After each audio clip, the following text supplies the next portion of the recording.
My plan today is to work on bringing out my bug balls. I need them. I'm noticing that there's a lot of mosquitoes.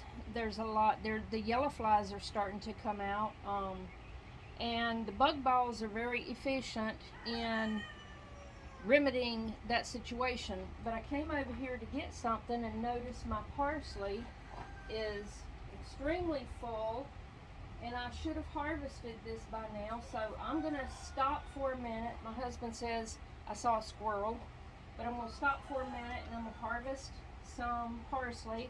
I ran back and got my bowl, and I'm gonna take it in the house, clean it up really good, and put it in the dehydrator. And while the parsley is dehydrating, I'm gonna go get my bug balls and I'm gonna work on those and show you what I do with them.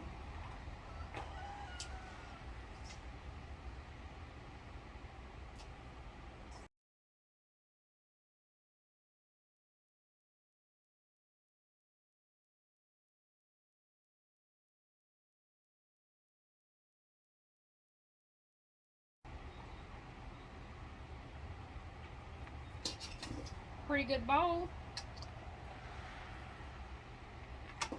And it dries really fast in the dehydrator.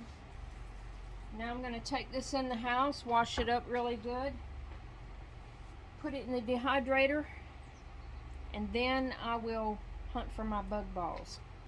I think the bowl that I got is a little bit small to be able to wash all of this, so I got a bigger bowl, and I'm going to transfer it all in here. I'm going to fill it up with water,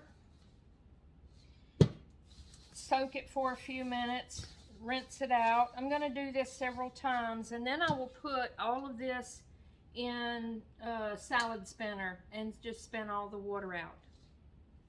When I water it, I will, spray and swish the top of the plant to try to clean it off and make sure I get any dirt, soil, or bug mat or anything. I just try to give it a couple of rinses leading up to when I know I'm going to be harvesting, and that's what I did with this.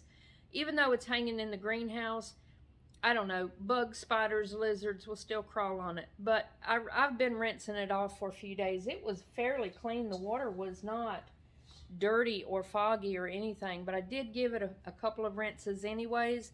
And now I'm putting it into my salad spinner, which I use for just about everything except salad. It has an insert in it, this little basket. It works good for a colander, a strainer. I use that quite often.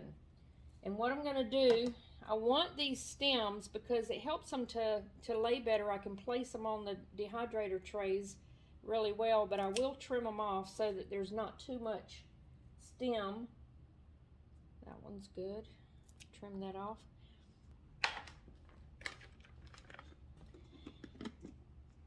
And I'm just going to spin the excess water off of them.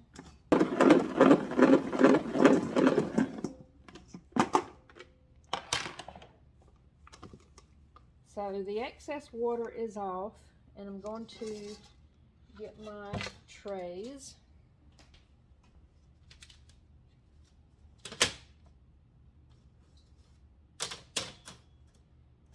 And what I'll do for right now, I'll just put them on the trays and then set the trays aside until I get them all loaded, and then I will put them in the dehydrator.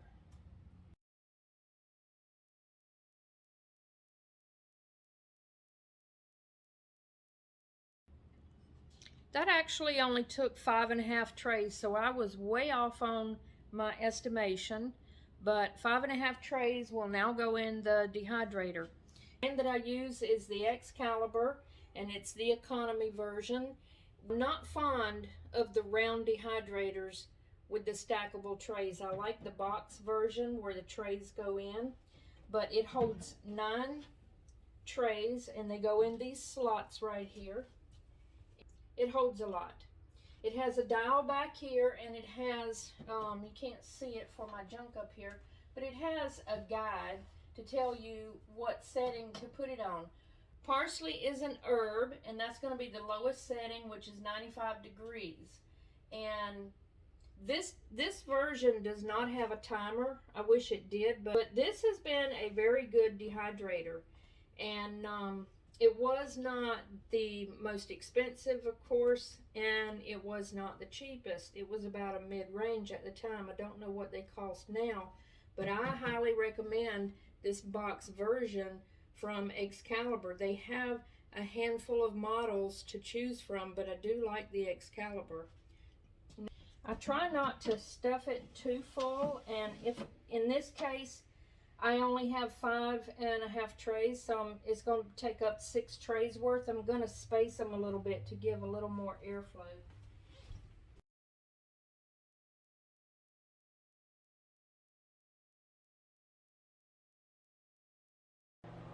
It's a little noisy. I've got it in the back corner of my pantry because of the noise, but you win some, you lose some. I ended up having quite a few of these stems left over that I cut off of them. I'm not 100% sure, but I'm going to go see if my goats like them. The chickens won't eat them, but they will eat the parsley itself. This is my jar of parsley. I know it's backwards in the camera because of the way that I've got the camera facing, but this is a half-gallon jar, and I usually keep 1 or 2 full jars this size at all times. And like I said, I've kind of been lax on getting the job done, and when I get down to this low, I get very nervous because, like I said, I use parsley for it's in almost every meal. I am a big believer in not just growing your regular foods like your tomatoes and your squash and your cucumbers, but I am a major believer in growing ingredients as well. I make almost all of my spices. There's a handful of spices that I do have to buy that I cannot grow, but I make my own blends for putting on potatoes, French fries, meats, and if it's a spice that I can grow, I grow that. While this is in the dehydrator, I'm going to move on and go to what I originally set out for this morning, which was gathering all of my bug balls. Okay, y'all, here is my bug ball, and it's actually called a bug ball.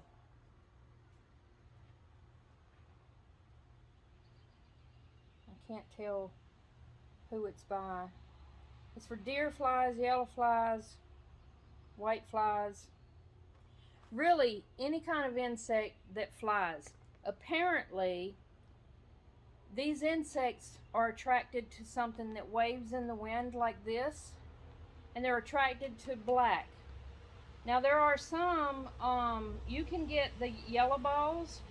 By the way, I bought these on Amazon. I bet this thing is 10 years old, maybe 8. It has held the air all this time. You can refill it. There is this little place right here, and you use like a bicycle pump or, you know, something not high compressed air, but a bicycle pump works good. And I believe it came with a needle. But anyways, all these years it has held this. It has this little hook built into it, kind of like a jolly ball. And you tie a string on it. I use fishing wire. And you just hang it. And it dangles in the wind. Oh, the most important part, you slather it up with something sticky or gooey. Like I was going to say, the yellow flies are supposedly attracted to black. Those yellow biting flies that come out in May and June, we have them really bad. It also gets a lot of mosquitoes. Like in no time flat, this thing is covered in flying insects. Whether it's the yellow flies, deer flies, mosquitoes, gnats, it gets covered. All this black stuff, this is dried, probably bug matter, but it's also the ooey gooey stuff. It has dried. You have to clean it every year. But what I put on it is tanglefoot. I know that's probably going to be backwards on the camera, but tanglefoot, I buy it in different sizes. This is a tub of tree tanglefoot. I think I got it from either Lowe's or Home Depot. And it's similar, if not the exact same stuff that's on those sticky fly tapes that hang down that you always get your hair stuck in. And what I do is I take a dry paintbrush. I keep one paintbrush just for this. And I dip it in and I just paint that stuff all over this ball. Get completely covered on the ball. And that stuff, no matter how much rain it's in, that stuff does not wash off. The only way to clean it off, I found through a bunch of experiment a few years ago, if I mix Dawn dish detergent with mineral oil, I put it in a tub and mixed it up in water, and it made this stuff, it kind of helped to dissolve it so that I could wash it off. But that is so much trouble. I've learned to just not even care. It dries by the time it's been out all summer, it dries and hardens like this, and you can take a scrub brush and just brush off the loose stuff and just keep applying. Slather that sticky stuff on there and then hang. I have 3. I put one in my goat house because that place attracts a lot of flies, and I've got 2 large gardens, and so I put one in one garden and one in the other, kind of, you know, at a distance from where I'm working, because it's going to attract those bugs to the ball. You don't want it right in the middle of your garden where you're going to be working all the time, because you'll be attracting those bugs to you. It's not 100%, you know, where you're not going to have flies and mosquitoes and gnats flying around you. It's not 100% effective at you not getting bit.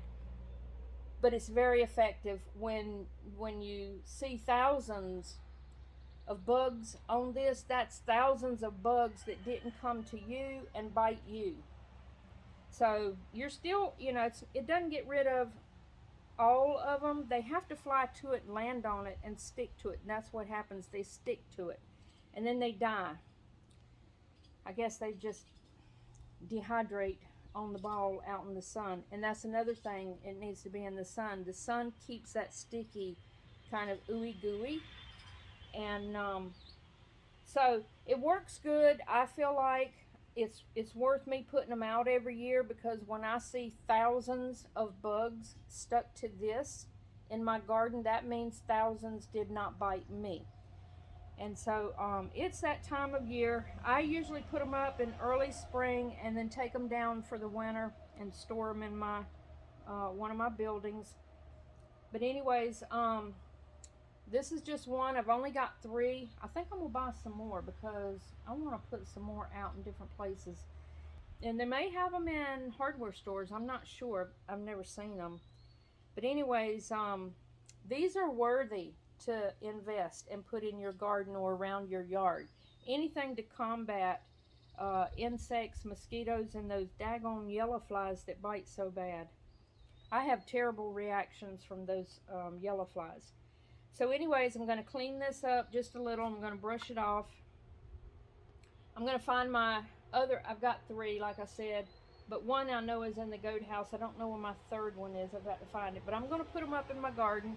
Oh, actually, I did order this stuff right here.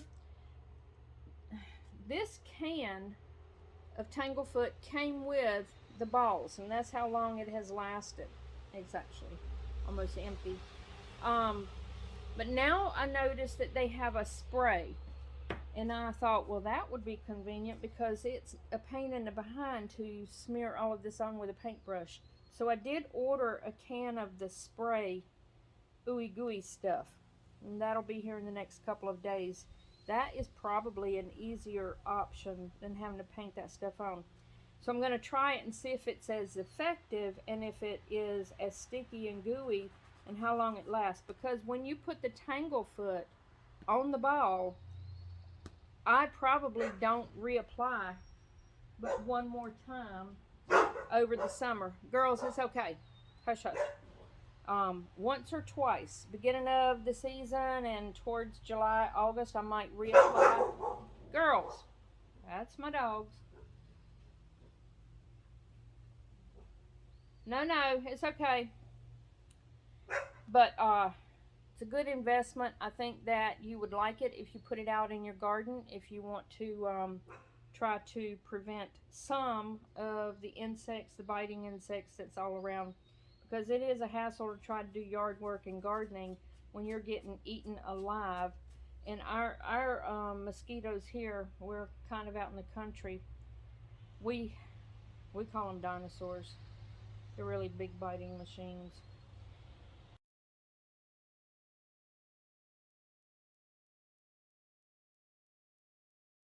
Well, my parsley is ready, and it took about 2 hours while I was off doing other things. And I'm going to show you how I get it ground up. It's not fancy and it's not hard.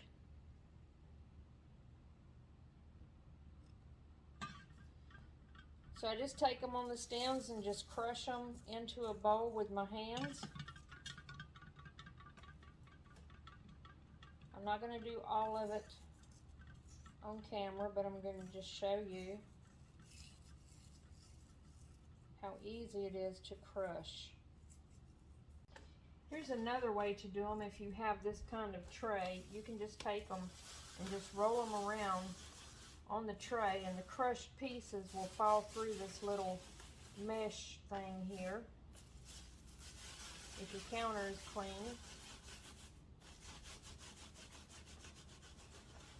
And then you can scoop them all up off of the counter.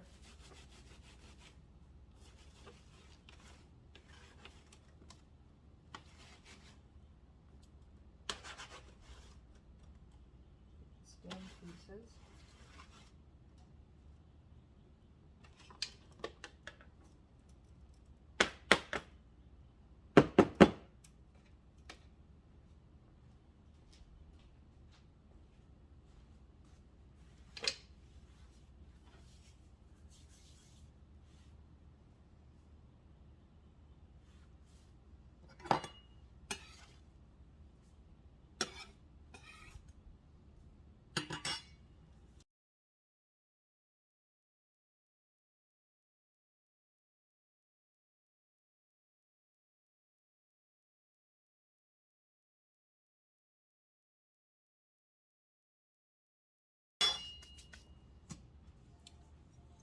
That is 5.5 trays of parsley.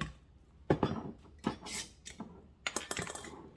just going to add this to my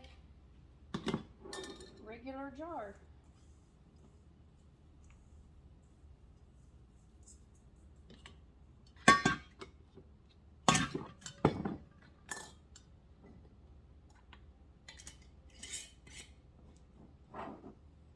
And that's how it's done. This is Candy's Homestead. I'm Donna. I hope you enjoyed the video. I hope it was informative. And I hope you will hit the like and maybe consider subscribing to my channel. Until the next video, y'all have a great day.